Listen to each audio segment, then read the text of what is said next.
ខ្ញុំមានរឿងមួយចង់សារភាពប្រាប់បងប្អូនទាំងអស់គ្នាគឺខ្ញុំបានចំណាយលុយយ៉ាងតិចក៏$100ដែរដែលចំណាយលើកាហ្វេ brand ប៉ុន្តែឥឡូវខ្ញុំរកកាហ្វេចំនួនកាហ្វេ brand នឹងបានហើយតែវាអាចជួយសន្សំលុយខ្ញុំបានច្រើនដែរនោះគឺវីកាហ្វេមួយនេះ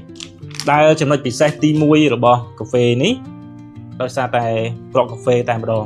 គឺជាគ្រាប់កាហ្វេ Arabica ដែលយកមកពីប្រទេសប្រេស៊ីលដែលត្រូវបានគេទទួលស្គាល់ថាជាប្រភេទកាហ្វេដែលមានគុណភាពខ្ពស់និងរសជាតិឆ្ងាញ់ជាងគេបំផុតនៅក្នុងពិភពលោកហើយវាបានរួមបញ្ចូលគ្នាជាមួយនឹងម្សៅខ្ញីខ្មៅដែលជារុក្ខជាតិឱសថធម្មជាតិដ៏អស្ចារ្យហើយវាត្រូវបានគេទទួលស្គាល់ថាជួយបង្កើនថាមពល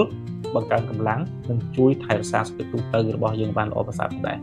ប៉ុន្តែប៉ុណ្ណោះវាក៏ជួយដល់ការគ្រប់គ្រងកម្រិតជាតិស្ករនិងកូលេស្តេរ៉ុលរបស់រាងកាយយើងផងដែរមួយទៀតគឺវាចម្រាញ់ពីសបកមកុដដែលសម្បូរទៅដោយសារធាតុប្រឆាំងអុកស៊ីតកម្មឬក៏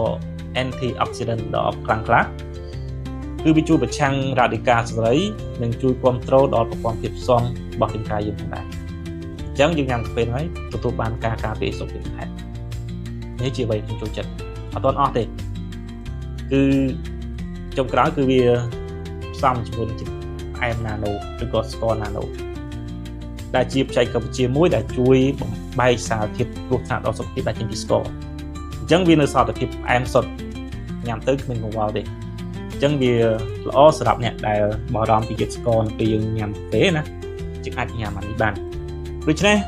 សារធាតុទាំង4បូកបញ្ចូលគ្នាគឺផ្សំបានកាហ្វេមកកញ្ចប់នេះអញ្ចឹងសរុបមកវិញមកកញ្ចប់ហ្នឹង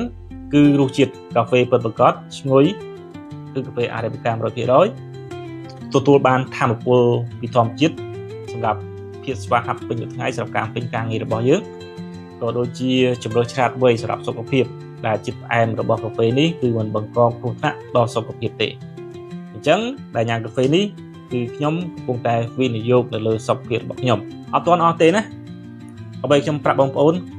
គឺកាហ្វេគឺជួយដល់សុខភាពមួយទៀតគឺវាជួយទៅដល់ការរកប្រាក់ចំណូលយើងផងដែរ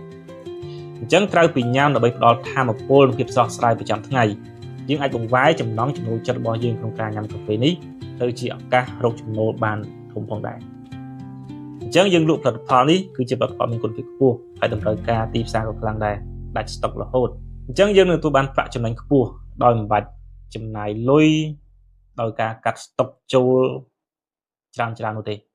ហើយក្រុមហ៊ុនក៏មានប្រព័ន្ធគ្រប់គ្រងនិងការបណ្ដុះបណ្ដាលនិងក្រុមការងារដើម្បីជួយយើងដើម្បីឲ្យយើងបានជោគជ័យទៅលើ business នោះផងដែរអញ្ចឹងកុំបង្អង់យូរចាំដល់ពេលណាទៀតយើងចាប់ផ្ដើមអាជីវកម្មមួយនេះហើយនាំឲ្យយើងមានសុខភាពល្អក៏ដូចជានាំឲ្យយើងបានប្រាក់ចំណូលប្រចាំថ្ងៃផងដែរអញ្ចឹងសម្រាប់